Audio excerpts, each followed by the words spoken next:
If you want to use your brain power and also physical activity, it'll work perfectly well. It's good for your brains, it keeps your mind alert and it's highly energetic. It gives you enormous amount of energy, at the same time, it keeps you very, very calm.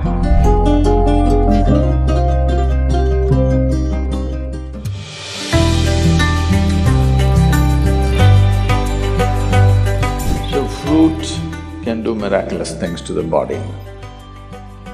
Sufficient consumption of fruit can do great things to the system. So if you go on a total fruit diet, stomach will feel empty within 2 hours' time. So you must get used to hanging on with high energy but empty stomach. This is the time your brain works best. This is the time as a human being you function best, it'll be good for you. So if you want to use your brain power and also physical activity, it'll work perfectly well. Especially in today's world, it's very important because we value a human being, in the work areas I'm saying. We value a human being for their brain power, not their brawn power. So, for this, fruit will make a huge difference for sure.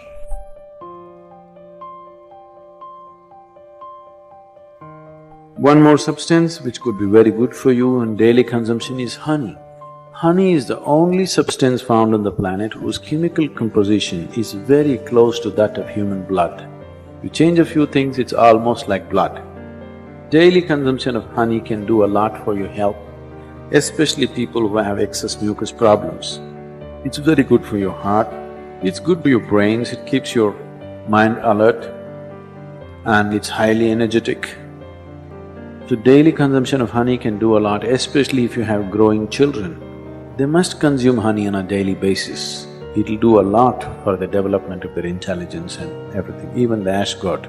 Ash god and honey together will make a wonderful diet for children in terms of enhancing their intellectual capabilities.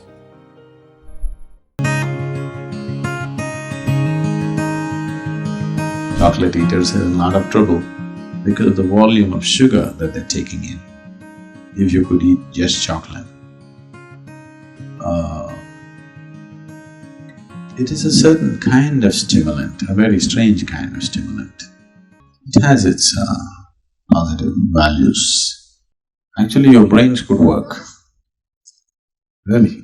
Your brains work a little better if you take in cocoa, not with so much sugar. Sugar spoils the whole game. You just take in cocoa. If you take in cocoa seeds and chew upon it, once you get the hang of it, it's nice. The chocolate cocoa seeds, if you chew on it, it's very, very good. Pepper, black pepper and the cocoa seeds have something very similar. In India, we use honey and black pepper in combination for variety of problems that people have, and it produces miraculous results. Cocoa also has something similar without the sting in it. There is also 100% chocolate available, but maybe most of you won't like it because it'll be bitter. If you can take it without sugar, it's fine, or with minimum sugar, fine.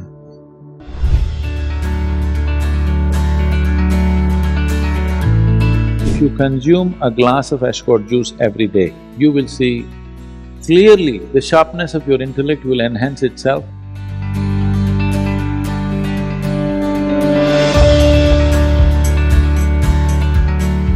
Especially children must drink ashgod juice. Daily consumption of ashgod, you will see distinctly your mind seems to be clearer and sharper. This will be noticeable within a few weeks of consumption of ashgod. You will see, morning you drink coffee, it gives you energy with agitation. You drink a glass of ashgod juice, it gives you enormous amount of energy. At the same time, it keeps you very, very calm.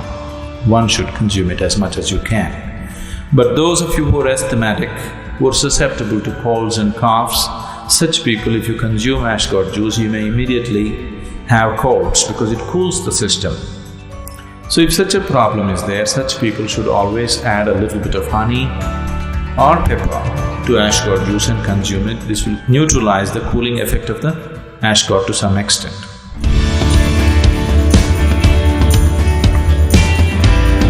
Sprouted fenugreek or methi as it's known, these seeds are fantastic blood cleansers, good source of protein and vitamins and minerals, very good for lactating mothers, great for hair and nail growth, reduces blood pressure, brings down blood sugar level, lower inflammation. These sprouted fenugreek or methi along with sprouted green gram or mung is very, very good for cognitive health. Those who are over 50 years of age must consume this on a daily basis, otherwise you may not realize, slowly you will lose it.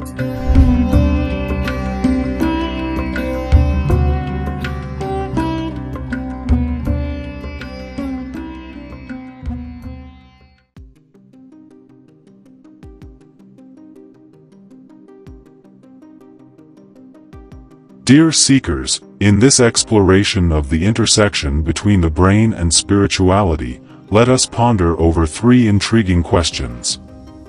First, what is the true essence of our consciousness? Is it merely a byproduct of our brain's electrical impulses, or is there a deeper, more profound element at play? Second, how does the brain, with its intricate web of neurons and synapses, relate to our spiritual experiences, those moments of transcendence that seem to defy the boundaries of physical explanation? And finally, in what ways can understanding the brain's functioning enhance our spiritual journey? The brain, a complex and marvelous organ, serves as the control center of our physical being, processing sensory information, governing bodily functions, and generating thoughts and emotions. But beyond these tangible processes, the brain also plays a pivotal role in shaping our spiritual experiences. Every meditation, every moment of deep contemplation, and every instance of profound insight leaves its imprint on the neural pathways. Consider, for instance, the practice of meditation. Science has shown that regular meditation alters the brain's structure and functioning, enhancing areas related to awareness, empathy, and stress regulation. This biological change mirrors the spiritual transformation many meditators report: a sense of inner peace, a feeling of connectedness with the universe, and a deeper understanding of the self. Moreover, spiritual experiences often involve transcending the ego, the part of our consciousness that is heavily tied to the brain's functioning. In moments of profound spiritual realization, there is a sense of losing the individual self and merging with something larger. This might be interpreted as the brain's ability to transcend its usual patterns, allowing us to experience reality in a way that is unfiltered by our personal biases and conditioning. However, spirituality is not just about transcending the brain's limitations, it's also about embracing and integrating these experiences into our everyday life. The brain's capacity for neuroplasticity, its ability to reorganize itself by forming new neural connections throughout life, suggests that spiritual practices can lead to long-lasting changes, not just in our subjective experiences but in our very biology. In this dance between the brain and spirituality, we find a beautiful synergy. The brain, with its extraordinary capabilities, allows us to experience and interpret spiritual moments, while our spiritual practices, in turn, shape and refine the functioning of the brain. Thus, understanding the brain's role in our spiritual experiences is not about reducing spirituality to neural activities, it's about appreciating the marvelous ways in which our physical existence intertwines with our spiritual journey. In recognizing this, we see that true transformation, the kind that reshapes our understanding of ourselves and the universe, is not just a matter of changing our thoughts or behaviors, but also involves a profound integration of our spiritual insights with the very fabric of our neurological being. Dear seekers, let's delve deeper into this harmonious relationship between the brain and spirituality. If we consider the brain as the hardware and spirituality as the software, we begin to see a symbiotic relationship where one influences and enhances the other. The brain's neuroplasticity not only allows for spiritual practices to leave a lasting impact, but these practices, in turn, nourish and develop the brain. This interplay can be seen in the way our emotions and thoughts are processed. Spiritual practices like mindfulness and compassion meditation have been shown to positively influence the limbic system, the brain's emotional center. As we cultivate positive emotions like love, empathy, and kindness, our brain rewires itself to support these states as our default mode of operation, reducing tendencies towards negative emotions like anger and fear. This transformation is not just a fleeting change in mood but a fundamental shift in our emotional landscape. Another aspect to consider is the concept of consciousness.